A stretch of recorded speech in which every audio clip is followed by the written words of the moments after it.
আসসালামু আলাইকুম, সবাইকে স্বাগতম। প্রিয় শিক্ষার্থী বন্ধুরা, আজকে আমি এই যে আইসিটি বিষয়ের সংখ্যা পদ্ধতি সম্পর্কিত এসএসসি টেস্ট পরীক্ষায় ভিকারুন্নিসা নূন স্কুল অ্যান্ড কলেজে যে প্রশ্নটি এসেছিল টেস্ট পরীক্ষায়, ওই প্রশ্নটির সঠিক সমাধানের জন্য তোমাদের সাথে আছি আমি মোহাম্মদ সিরাজুল ইসলাম, বরিশাল সরকারি model school and college Barishal. চলো শুরু করা যাক। প্রথমে প্রশ্নটা দেখে নিই, প্রশ্নে কি বলা আছে। তো এই যে এইখানে আমি প্রশ্নটা উপস্থাপন করলাম। এক্স সমান এখানে একটি সংখ্যা দেওয়া আছে যেটি হেক্সাডেসিমাল সংখ্যা 16 ভিত্তিক। ওয়াই সমান এখানে আরও একটি সংখ্যা দেওয়া আছে যেটি 8 ভিত্তিক অক্টাল সংখ্যা, দুইটা সংখ্যা দেওয়া আছে। তো এই দুটো সংখ্যার পরিপ্রেক্ষিতে গড় ঘনং প্রশ্নের আমি উত্তর দিব। ক খ তোমরা পারবে। গণাঙ্ক বলেছে এক্স এর ডেসিমেল, এক্স এর মানকে ডেসিমেল মানে কি এটাকে দশমিকে রূপান্তর করতে হবে, আর ওয়াই এর মানকে বাইনারিতে রূপান্তর করতে হবে। অর্থাৎ এখানে যে দুটো সংখ্যা আছে, প্রথম সংখ্যাটিকে বলেছে দশমিকে রূপান্তর করতে, ডেসিমেল মানে দশমিক, আর পরের সংখ্যাটি বলেছে বাইনারিতে রূপান্তর করতে। যাই আমরা প্রথমে এক্স এর মানকে দশমিকে রূপান্তর করার জন্য পরের পেজে যাই। তো এই যে লক্ষ্য করি, এক্স এর মান ছিল এটাকে যদি দশমিকে রূপান্তর করতে চাই, এই প্রত্যেকটা প্রতীককে ভিত্তি 16 দ্বারা গুণ করব। তো আমরা জানি যে এফ এর মান হচ্ছে 15, সি এর মান হচ্ছে 12, এটা আমরা মনে রাখবো। তাহলে 6 লিখলাম, 6কে 16 দ্বারা গুণ করব, তারপর প্লাস দিব। এফ এর মান 15 লিখবে, 15কে 16 দ্বারা গুণ করব। এফ লিখলেও হতো, কিন্তু 15 লিখলাম সহজে করার জন্য। পয়েন্টের আগে 6F, এই দুইটাকে আমরা 16 দ্বারা গুণ করে ব্র্যাকেট দিয়ে আলাদা রাখলাম। পয়েন্ট যেখানে ছিল সেখানে প্লাস দিব, প্লাস দেওয়ার পরে আবার এই 3কেও 16 দ্বারা গুণ করব। পয়েন্টের আগে হোক আর পরে হোক সবগুলোকে 16 দ্বারা গুণ হবে।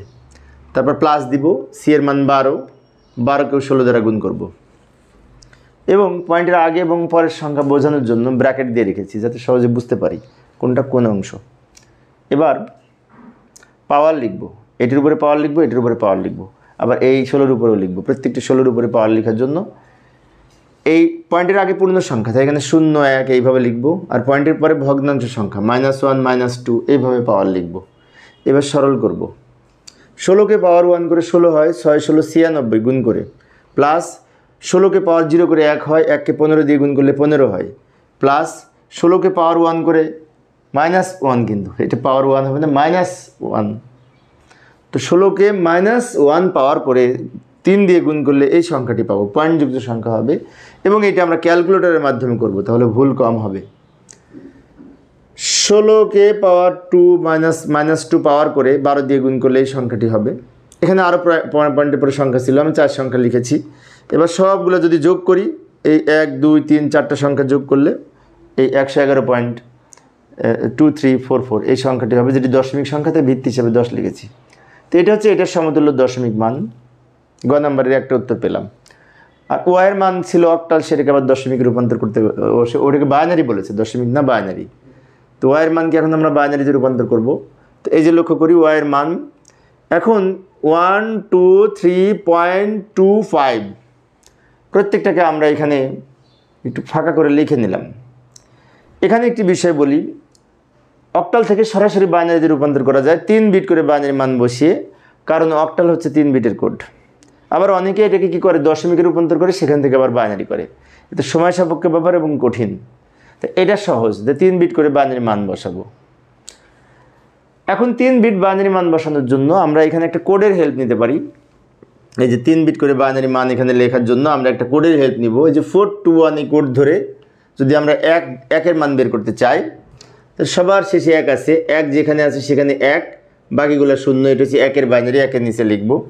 এবার 2-এর মান কত হবে, 2 মাঝখানে আছে, তো 2 মাঝে আছে তাই মাঝে 1, বাকিগুলো 0। এটা হচ্ছে 2-এর বাইনারি, 2-এর নিচে লিখব। 3-এর বাইনারি কত হবে, এই যে 2 আর 1 যোগ করে 3, তো যে দুটো যোগ করে 3 হচ্ছে তার মান 1, বাকিগুলো 0। এটা হচ্ছে 3-এর বাইনারি, 3-এর নিচে লিখব। পয়েন্ট যেখানে আছে সেখানে রেখে দিব। এবার 2-এর বাইনারি কত হবে, 2-এর বাইনারিতে একবার লিখেছিলাম, 2-এর বাইনারিতে একবার বের করেছিলাম, এটা এখানে লিখব। এই যে এটা এখানে লিখব। এবার 5-এর বাইনারি কত হবে, 5-এর বাইনারি এই 4 আর 1 যোগ করে 5, তাই 4-এর নিচে 1 আর ওই 1-এর নিচে 1, এটা হচ্ছে বাইনারি 5-এর। এবার সবগুলো একসাথে লেখার সময় যে বামের শূন্যের কোনো মূল্য নাই, পয়েন্টের পূর্বের সংখ্যা হচ্ছে পূর্ণ সংখ্যা, পূর্ণ সংখ্যার বামের শূন্যের কোনো দাম নাই, তাই আমরা পয়েন্টের আগে এইটুকু লিখে পয়েন্ট দিয়ে আবার পরেরটুকু লিখবো। যে এইভাবে লিখতে পারি। ভালো করে লক্ষ্য করি, এই পয়েন্টের আগে যে শূন্য আছে এই শূন্য কিন্তু বাদ দেওয়া যাবে না। পয়েন্টের পরে এই দিকে শূন্য থাকলে আমরা বাদ দিতাম, কিন্তু ওই দিকে শূন্য নাই। আর পয়েন্টের আগে এইখানে শূন্য থাকলে বাদ দিয়ে এই 1 থেকে শুরু করতে পারি। এইভাবে আমরা এই অক্টাল থেকে বাইনারি করতে পারি 3 বিট করে বাইনারি মান বসিয়ে, কারণ অক্টাল হচ্ছে 3 বিটের কোড। আবার আমরা উদ্দীপকে ফিরে যাব ঘনঙের সমাধানের জন্য। তো ঘনঙে বলেছেন যে এক্স এবং ওয়াইয়ের পূর্ণাংশের পার্থক্য যোগের মাধ্যমে নির্ণয় করা যায় কি, গাণিতিকভাবে বিশ্লেষণ করো। বলছে এই যে এক্সের যে মান পয়েন্টের আগের এই অংশটুকু পূর্ণাংশ বলে, আবার ওয়াইয়ের যে মান পয়েন্টের আগের এই অংশটুকু পূর্ণাংশ বলে, অর্থাৎ 6f এবং 1 2 3 এই দুইটা সংখ্যার পার্থক্য যোগের মাধ্যমে নির্ণয় করতে হবে। তার মানে 2 এর পরিপূরক পদ্ধতিতে বিয়োগ করতে হবে, তাই না? যাই সমাধানের চেষ্টা করি। এই যে লক্ষ্য করি, এইভাবে লিখবো। আমি একটু সময় সেভ করার জন্য আগে থেকে লিখে রেখেছি, আমি একটু বুঝিয়ে দিচ্ছি। লক্ষ্য করি, উদ্দীপকে বর্ণিত এক্স এর এই সংখ্যা যার দশমিক মান এত, এবং ওয়াইয়ের এই সংখ্যা যার দশমিক মান এইটা। এখন পূর্ণাংশ বলতে 6f এর দশমিক মান হচ্ছে এই পয়েন্ট 3টা 1 গ হতে প্রাপ্ত। আবার এইটার দশমিক সংখ্যা 83, এই যে 123 হচ্ছে পূর্ণ সংখ্যা, তো 100 পূর্ণ সংখ্যার পূর্ণরূপ হচ্ছে 83। এটা আমরা বাইনারিতে বের করতে পারি। 123 হচ্ছে পূর্ণ সংখ্যা, এটা অক্টাল, এটা সমতুল্য দশমিক মান 83। তো এই দুটো সংখ্যার মধ্যে বড় কোনটা? উপরেরটা। তাহলে নিয়ম অনুযায়ী এটা থেকে এটা মাইনাস করব, তাই না?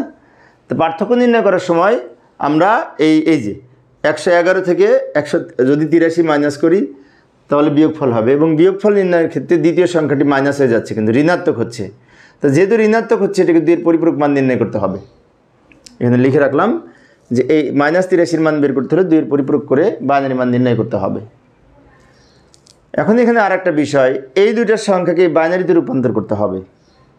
তারপরে সেই বাইনারি হতে 2 এর পরিপূরক ছোট সংখ্যাটাকে করব, তারপর শেষে আবার যোগ করব। 3টা ধাপ। প্রথমে 2টার বাইনারি মান নির্ণয় করব। যাই, এই যে 111 বাইনারি মান যদি নির্ণয় করতে চাই, তো 111কে বারবার 2 দ্বারা ভাগ করব। বাইনারি বেস 2 দ্বারা যদি ভাগ করি, তাহলে এখানে ভাগফল হবে এই 55, ভাগশেষ হবে 1। 55কে আবার 2 দ্বারা ভাগ করলে ভাগফল হবে 27, ভাগশেষ হবে 1। 27কে 2 দ্বারা ভাগ করলে ভাগফল হবে 13, ভাগশেষ হবে 1। 13কে 2 দ্বারা ভাগ করলে ভাগফল 6, ভাগশেষ 1। 6কে 2 দ্বারা ভাগ করলে ভাগফল 3, ভাগশেষ 0। 3কে 2 দ্বারা ভাগ করলে ভাগফল 1, ভাগশেষ 1। 1কে 2 দ্বারা ভাগ করা যায় না, তখন এখানে 0 হবে, আর এই 1 শেষে লিখব। এবার নিচ থেকে উপরের দিকে সাজিয়ে লিখলে উত্তর হবে 1 1 0 4টে 1। এই যে এটা হবে 1 1 0 1 1 1 1 4টে 1 1 2 3 4টে 1। তারপর ব্র্যাকেট দিয়ে ভিত্তি হিসেবে 2 লিখব, কারণ এটি বাইনারি সংখ্যা। তো 111 দশমিক বাইনারি মান পেলাম এইটা। আবার 83 বাইনারি মান আমরা বের করতে পারি, তবে গ নম্বরে অবশ্যই 83 বাইনারি মান আমরা একবার বের করেছিলাম, তারপরেও আমি এখানে বের করে নিচ্ছি। লক্ষ্য করি, 83কে যদি 2 দ্বারা ভাগ করি ভাগফল 41, ভাগশেষে 1। 41কে 2 দ্বারা ভাগ করলে ভাগফল 20, ভাগশেষ 1। 20কে 2 দ্বারা ভাগ করলে ভাগফল 10, ভাগশেষ 0। 10কে 2 দ্বারা ভাগ করলে ভাগফল 5, ভাগশেষ 0। 5কে 2 দ্বারা ভাগ করলে ভাগফল 2, ভাগশেষ 1। 2কে 2 দ্বারা ভাগ করলে ভাগফল 1, ভাগশেষ 0। 1কে 2 দ্বারা ভাগ করা যায় না, তখন এখানে 0 হবে, আর এখানে এই 1 লিখে দিব।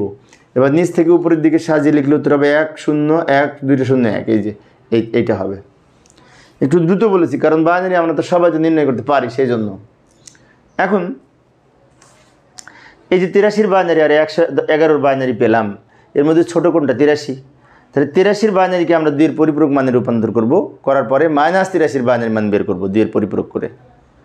তো এখানে 1 2 3 4 5 6 7টা বিট আছে, বাম দিকে একটা 0 নিয়ে 8 বিটে প্রথমে সাজিয়ে নিব। 10 111 একটু নিয়ে যাই, এই সংখ্যাটি পরের পেজে নিয়ে যাই। এই যে লক্ষ্য করি, এখন আমরা 83কে 2 এর পরিপূরক করার জন্য 83 বাইনারি মান এখানে লিখব। এই যে এটা 10 100 11, এটা হচ্ছে 83 বাইনারি মান। 7টা বিট আছে, বাম দিকে একটা 0 নিয়ে 8 বিট তৈরি করে নিলাম। এবার এখান থেকে এইটাকে উল্টিয়ে লিখব, যাকে বলা হয় 1 এর পরিপূরক মান। যেমন 1 এর পরিবর্তে 0 হবে, 0 এর পরিবর্তে 1 হবে।